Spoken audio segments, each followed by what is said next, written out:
ছেলের kidney damage, একটা kidney 40% এর মতো ভালো আছে। আমি ছেলেকে ফোন দিয়ে বললাম, বাবা চিন্তা করো না, আমি আমার একটা কিডনি তোমাকে দিয়ে দিব। আমার তো খুবই কষ্ট হচ্ছে, খুব কান্না করছি। এইদিকে ছেলেও খুব ভেঙে পড়েছে। সেদিন বিকেলে ছেলে আমার ঘরে এসে আমাকে জড়িয়ে ধরে খুব কান্না করে। ছেলে বলেছে, মা বাবা আমাকে বলেছে আমাকে ভারত বা সিঙ্গাপুর যেতে। আমি বলেছিলাম, বাবা তোমার যা ভালো মনে হয় তুমি তাই করো, তোমার মা তোমার পাশে আছে।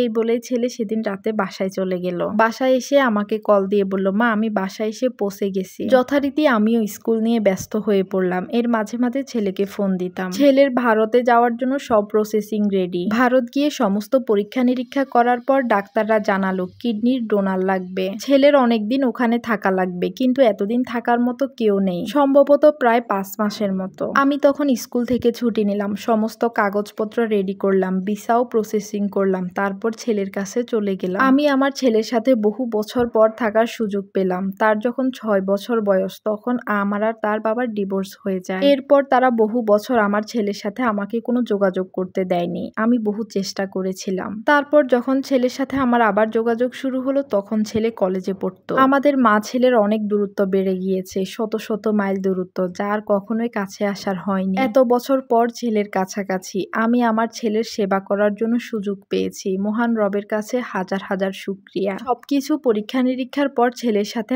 আমার কিডনি ম্যাচিং হয়। এই সময়টা আমার কাছে খুব বেশি আনন্দের ছিল। দীর্ঘ 5 মাস ভারতে চিকিৎসার পর আমরা দেশে যাচ্ছি। আমরা মা ছেলে অনেক বেশি সুন্দর সময় কাটিয়েছি। আমি চাই আমার প্রতিটা অঙ্গের বিনিময় হলো আমাদের এই সুন্দর সময়গুলো বারবার ফিরে আসুক। দেশে আসার পর এয়ারপোর্টে আমার ছেলের বাবা, তার বাবার বউ, তার ছেলে মেয়ে এবং আমার ছেলের বউ সবাই এসেছিল।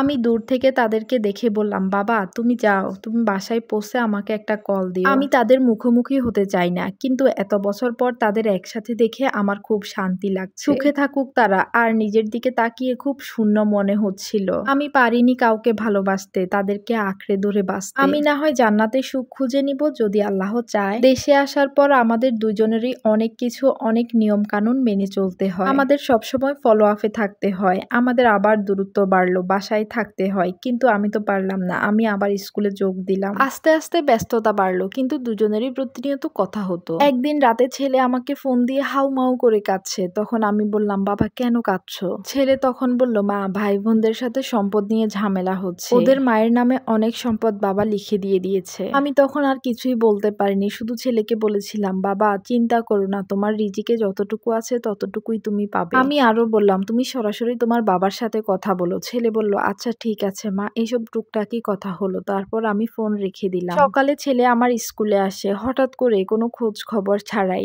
আমি ক্লাসে ছিলাম। আমি ক্লাস শেষ করে অফিস রুমে যাওয়ার পথে দেখলাম আমার ছেলে বসে আছে আমার অপেক্ষায়। আমাকে দেখে জড়িয়ে ধরে বলল, মা তোমাকে দেখতে খুব ইচ্ছে করছে, তাই চলে এসেছি। খুব খুব খুশি হয়েছি বাবা, তুমি ভালো আছো তো? ছেলে আমার বলল, মা আমি ভালো আছি। মা বাবার সাথে কথা হয়েছে, বাবা আমাকে আশ্বস্ত করেছে উনি আমাকে কখনোই ঠকাবেন না, উনি আমাকে সবার চাইতে বেশি ভালোবাসেন। বাবা বলেছে আমার জন্য ব্যাংকে নাকি আলাদা করে টাকা রেখে দিয়েছে। বাবা আরো বলেছে তুমি নাকি অনেক শুকিয়ে গিয়েছো, তোমাকে ঠিকমতো খাওয়া দাওয়া করতে, নিজের যত্ন নিতে। আমি তখন হেসে দিয়ে ছেলেকে বললাম, বাবারে তোমার বাবার উপর আমার কোনো অভিযোগ নেই, আর এখন সেই বয়সটাও নেই। আল্লাহ সবাইকে ভালো রাখুক, সুস্থ রাখুক। বাবারে আমি খুব ভালোবাসতাম তোমার বাবার পরিবারকে, আমার কিশোরী বয়সে রেখে আসা সেই স্বামীকে। ছেলে আমার আসার সময় একটা দই নিয়ে এসেছিল, বলল, মা তুমি এটা খেও। এই বলেই আমার কাছ থেকে বিদায় নিল। স্কুলে ছিলাম সকাল 11টায়, তখন আমার কাছে ফোন আসলো আমার ছেলে হসপিটালে ভর্তি। তখন দৌড়ে গেলাম হসপিটালে গিয়ে দেখি আমার ছেলের বাবা আছেন। উনি আমাকে এসে জড়িয়ে ধরলেন। আমি ওনাকে বললাম, ছাড়েন আমাকে, ধরবেন না আমাকে। এই বলে আমি বাকিদের কাছে গেলাম, গিয়ে জিজ্ঞেস করলাম আমার ছেলে কোথায়। কেবিনের ভিতর তাকাতেই দেখলাম আমার ছেলের নিথর দেহ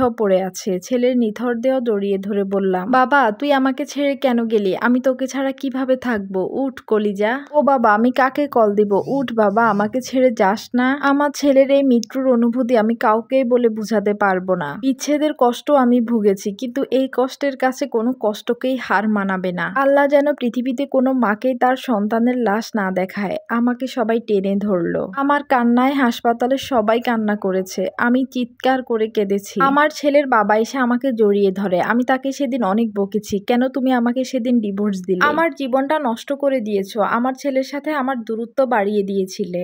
তোমার বিচার যেন আল্লাহ করে। এই বলে আমি ছেলের বাবাকে অনেক বকা দেই। আমার ছেলেটা মূলত ব্রেন স্ট্রোক করে মারা গিয়েছে। বহু বছর পর আমার ছেলের নিথর দেহর সাথে আমিও ওই বাড়িতে প্রবেশ করলাম। সবাই আমার মুখোমুখি, কিন্তু আমি কারো চোখের দিকে তাকাতে পারি। ছেলের জন্য আমি সেদিন পাগলের মতো কান্না করেছি, হুঁশ হারিয়ে ফেলেছি। ছেলের দাফন কাফন কিছুই আমি দেখতে পারিনি। হসপিটালে ভর্তি ছিলাম 3 দিন। অধিক শোকে পাগল হয়ে গিয়েছি। বারবার শুধু ছেলের নাম্বারে কল দিতাম। ফোনটা রিসিভ ঠিকই করতো ছেলের বউ কিংবা ওর বাবা অথবা ঘরের কেউ, কিন্তু তাদের কারোর সাথেই আমি কথা বলতাম না। ছেলের কবরে প্রতিদিন যেতাম। আমার এত বছরের কর্মজীবনের সবটুকু দিয়ে ছেলের জন্য দান সৎকা করতাম। কোনো কিছুতেই আমার মনে শান্তি আসছিল না। তারপর ওমরাতে গেলাম। কাবা শরীফের সামনে ছেলের জন্য পাগলের মতো কান্না করলাম। ওমরা শেষ করে আসার পর ছেলের বাবা একদিন এসেছিল আমার সাথে দেখা করতে, কিন্তু আমি তার সামনে যাইনি। কোনো রকমে ছেলের শোক নিয়ে বেঁচে আছি। আল্লাহ যেন আমার ছেলের সমস্ত গুনাহ মাফ করে দেয়। স্কুলে গেলে আমার খুব ভালো লাগে। ছোট ছোট বাচ্চাদের সাথে সময় কাটাই আর আমার ছেলের কথা মনে করি। ছেলের শোকে শোকে কোনো রকম ভাবেই কেটে যাচ্ছে আমার দিন। সবাই আমার জন্য দোয়া করবেন। গল্পটি এখানেই শেষ হলো।